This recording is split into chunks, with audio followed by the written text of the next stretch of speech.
You thought I was not gonna make a video until next Friday, but haha, here we are on Tuesday.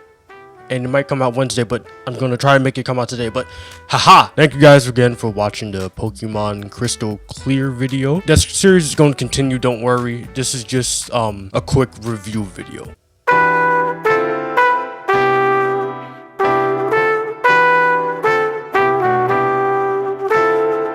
Spider-Man Into the Spider-Verse. Oh, my bad. That's not what we're talking about today. Spider-Man 2.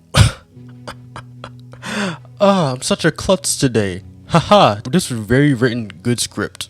Very written good script. Oh man, what I'm talking about today though is Spider-Man Far From Home. You guys, it's amazing. Spider-Man Far From Home is the newest Spider-Man movie to come out and the newest Marvel Cinematic Universe movie to come out in quite a while. I was excited for this movie because I'm a huge Spider-Man fan. I think that part is obvious. I have a Spider-Man wallet for Christ's sakes. And I also did a review on Spider-Man Cake Day. So with this movie, I went with my friend to go watch it and oh my god, it was so much fun. My friend's the best, by the way. So shout outs to my friend. Don't know if he wants his name revealed, so I'm just going to say my friend, if that's fine. My friend. So let's get into the plot. The plot of Far From Home is pretty simple, but I'm going to state right away, there is going to be spoilers for this video because I'm talking about my thoughts on the movie and I'm reviewing it. And I want to say right away, if you have not watched the movie, click off this video and go watch the movie right now. So make sure if you have not watched the movie, click off. All right, it's your last warning. All right, now we're getting into the movie. Spider-Man Cake Day. Spider-Man Far From Home takes place after Avengers Endgame, and you can see it. Everyone is recuperating from the blip, and they're getting ready for a big field trip as high school year has finally ended. With this, Peter is now acting as a replacement for Iron Man. People are asking what happens when the next big enemy happens. What are Avengers going to do this time? Because they're kind of worried because half of their loved ones went missing for 5 whole years. That's going to kind of worry. And Spider-Man has no answer because he's a 16-year-old kid that's just trying to do his very best. So Spider-Man is suffering from the pressures of trying to fill in Tony Stark's shoes. With this in mind, he wants to just take a break on the whole Spider-Man thing and enjoy his summer vacation in Paris. But not Paris, it's also in Italy. They go into a bunch of different places. And Spider-Man wants to finally tell his crush, MJ or Mary Jane Watson, his feelings for her and see if she feels the same way back. Spidey goes to Italy, and while there, a weird water monster attacks. And this guy in a fishbowl shows up to stop said water monster. You also meet him in the beginning of the movie where Nick Fury and his partner shows up to his town that's completely destroyed, and he meets Mysterio there, who fought a wind elemental. But here we see Peter Parker helping Mysterio, or the fishbowl man. We know he's Mysterio. They both defeat the water monster together, with Peter holding a building and Mysterio complimenting him on the job. Peter also has been ghosting Nick Fury, who wanted to speak to him for something, so by this point, when they get back into the hotel, Nick Fury knocks out his friend Ned, and Peter now has to deal with Nick Fury. Nick Fury takes him to the base to talk about the elementals, the 4 hidden elementals that Mysterio, and Mysterio states that he's from another dimension. He states that the dimension they are in is Earth 616, and that should be your first huge clue. If you are a huge fan of the Marvel series and the continuity, you know that the Marvel MCU's Earth is not Earth 616, but Earth 199999, or 199,999. So that should already be your first big clue that something's up here, because unless they just retconned the MCU into Earth 616, which wouldn't make sense because lots of things in Earth 616 are not remotely like they are in the MCU, this would be a huge retcon to both the comics and movie series, and I doubt Marvel would want to do retcon that huge, but that should be your first big clue. Then Mysterio talks about his dimension that he's from. I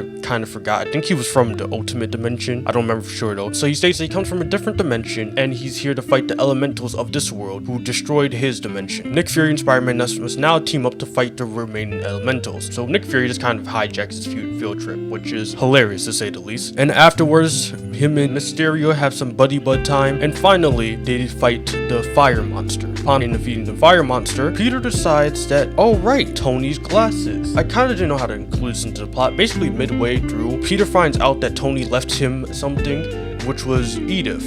Glasses that you can wear to basically do drone strikes, get drones to attack, or just basically use his glasses to identify people. And with this, Peter wonders if Tony really meant to leave it for him or for someone else. And throughout this, Peter thinks that by this point, because he doesn't know what he wants, that Tony never thought Peter should have the glasses, but that Peter was meant to give the glasses to someone else. So Peter gives it to Mysterio, believing that he's the right person. And this is when the big twist comes, that Mysterio this entire time was acting and everything was an illusion, which perfectly matches Mysterio's character, who is an illusion master. Peter doesn't find this out midway until he goes with MJ to reveal something to her. But MJ finally just states that she knew the entire time he's fucking Spider-Man. And Peter, with being surprised, accidentally drops an item from Mysterio that shows that everything was an illusion. Peter might will go find McFury and stop Mysterio from doing his big plan. But there's a problem with that. Mysterio tricks Peter by making Nick Fury and the rest of the SHIELD agents into illusions. Peter gets hit by so many illusions and ends up getting hit by a train. Yes, Spider-Man gets hit by a train. Spider-Man doesn't know what to do now as he's in a completely different country. He goes to call Happy so Happy can come pick him up, and he has a freak out session because he realizes he just put all his friends and family in danger, and he doesn't know what to do because he can't replace Tony. But Happy gives him a motivating speech, and Peter gets ready to make his new suit. Mind you, while I'm still on a plot point, I want to state I do like the suit very much. I think I like Homecoming better. My friend said he liked Homecoming better. I don't know for sure why I like better. I do like both suits though. I like the red and black suit a lot. After all of this, Peter finally goes to fight Mysterio in the final battle, using his Peter Tingle, as they call it, to take out all the illusions. And upon taking out all the illusions, Peter finally wins. With Mysterio dying due to a drone shooting him when he had all the drones fire near him. Peter's summer vacation is finally over and Peter can go home. But in the after credits scene, we find out that Mysterio had something planned out for his death. He pinned everything on Peter Parker, making him look like the one that activated the drone strike, and also reveals that Spider-Man's secret identity is Peter Parker. We leave the movie then finding out also that the Nick Fury this entire time wasn't actually Nick Fury, but one of the aliens from Captain Marvel, and Nick Fury has been on vacation. So yeah, that's kind of a couple big bombshells to leave off like that. And I forgot what the next MCU movie's even meant to be. I think it's like Guardians 3 or something. I don't even know. But yeah, so everything was false. Mysterio's never from another dimension. But that does open up an interesting thing. I feel that means the MCU is going to make a multiverse. I don't know for sure if this is the case or not, because Mysterio just basically said this is the real world. But this is a really interesting topic, and yeah, the story is just really good. Like I don't think I need to explain more to you why. Tom Holland is Spider-Man. He's nerdy, he's quippy, he's Spider-Man. And it's really interesting just seeing how all these MCU movies are all interconnected. See, in the phase 1, they weren't all that connected. So like you wouldn't really see Iron Man mention something like Hulk or something like that, or mention like what happened in a previous movie. But due to it being interconnected, it's really interesting. We now need to see what's the collateral damage after everything that's happened. Peter has to deal with the fact that Tony Stark is gone and that he's more than just a friendly neighborhood level superhero now.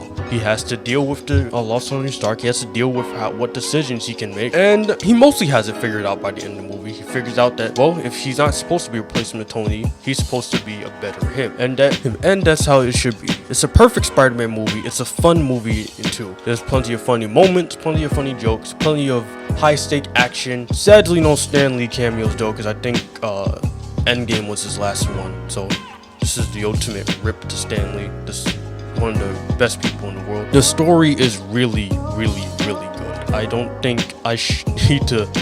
I think everyone else has been saying it too, like bunch of reviews. I don't know if I'm saying anything new here. It's not that I'm talking about my interpretation though of the story of certain aspects. So I believe that this entire movie is about growth. 5 years has passed and Peter's been blipped for 5 years, so now he has to get used to a new world that he's in after 5 long years. It's kind of hinted to you in the beginning of the movie when those two students do their news segment, talking about how now they have to deal with the 5-year thing. Peter himself has to come back from getting blipped and is doing all of that. Interesting thing also is that in the trailer, there was a scene where Peter was fighting some robbers and cops said, "Thanks, Spidey." He said like, "Oh, well, I'm doing your job for you." That scene's not in the movie. I guess they thought that wasn't needed. I don't know why, but it was cut from the movie. That's one of the weird cuts to me. Spider-Man Far From Home, though, is definitely in my like top 3. So yeah, if you like this video, attack that like button, attack that subscribe button, hit the notification to know when my next video is going to be. Follow me on Twitter,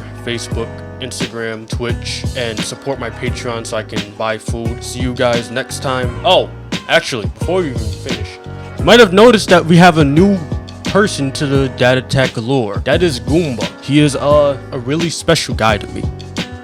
I got him at a conveyor belt game, and now he's just best friends with Darth Vader. Candy came from Darth Vader. They just go around and do dumb stuff. They're a couple of kids. Just let them be, you know. All right, see you guys. Spider-Man Far From Home takes place at